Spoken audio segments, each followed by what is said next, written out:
Question number 4, Nicky Wagner. Mr Speaker, to the Minister. Order. I apologise, Honourable Member.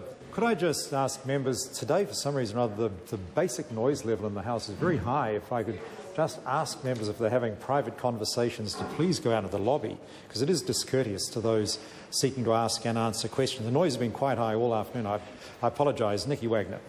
Thank you, Mr Speaker. To the Minister of Energy and Resources. How many houses were retrofitted in the first month of the Warm Up New Zealand Heat Smart Home Insulation Scheme? The Honourable Gerry Brownie. Mr Speaker, Mr Speaker, I'm very pleased to advise the House that in the first month of the Government's Warm Up Insulation Scheme, 3,282 homes were retrofitted. That means thousands of Kiwis will now be living in warmer, drier and healthier homes, and it's very pleasing to see the public respond so positively to this program. Nicky Wagner. Mr Speaker.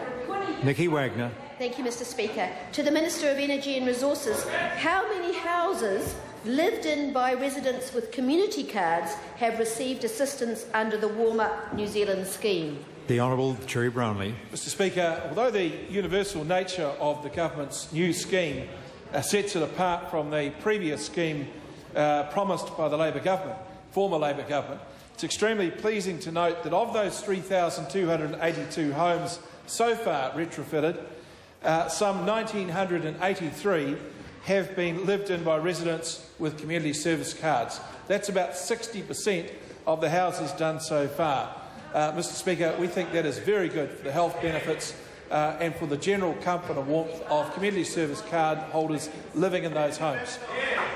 Nicky Wagner. Mr Speaker, to the Minister of Energy and Resources, how many service providers are being approved to deliver the scheme? The Honourable from when will they be available?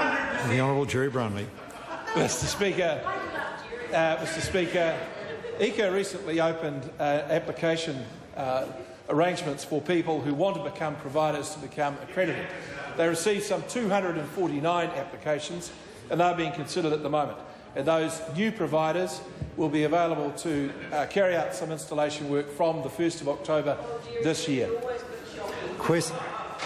Charles Chevelle. Thank you, Mr Speaker. Is the Minister aware that government-approved providers have increased their prices as a result of the subsidy, cancelling out the discount for the household? And does he think that the Prime Minister's announcement last week setting up the 38th Review Committee, so far announced by this government, will do anything to ensure that families will get access to insulation and clean heating this winter? The Honourable Gerry Brownie. Mr Speaker, when any new government takes over the mess left by a previous government, naturally there's going to be a lot of cleaning up.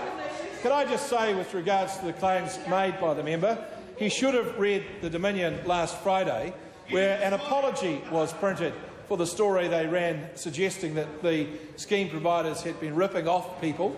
The case that was cited was of a Wellington couple.